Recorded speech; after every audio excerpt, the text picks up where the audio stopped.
laksa. Karika laksa. Karika laksa. Karika laksa. Laksa. Karika laksa. Karika laksa. Karika laksa.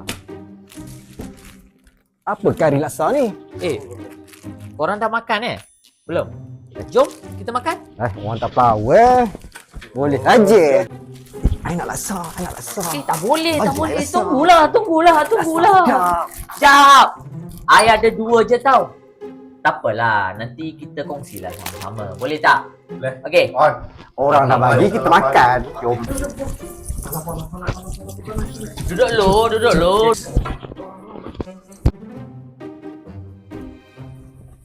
Weh, korang nak kuah dia cair ke pekat? Pekat! Okey, siap. Macam-macam belajar macam-macam. Panas ya? Weh, letaklah telefon tu. Makan dulu, nanti tengoklah. Kau tengok apa tu? Aku tengok Ikra ni. Hang tengok Ikra tu, hang tahu ke dia punya sejarah? Tahu. Sebelum merdeka. Betul tak? Ya ke? Bukan selepas merdeka ke? Betul. Ikra diperkenalkan pada tahun 1970, iaitu selepas 16 Mei 1969, rusuhan kaum tu. Benda tu dia diperkenalkan oleh Yang Amat Berhormat Allahyarham Tun Abdul Razak.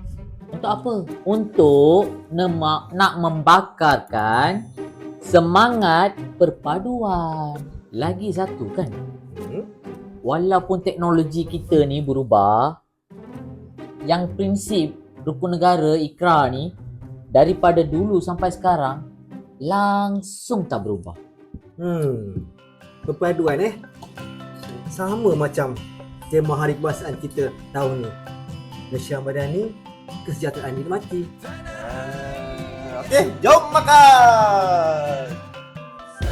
Ini ikrar kita. Satu janji yang lahir dari hati untuk tanah air tercinta. Selamat menyambut Hari Kebangsaan.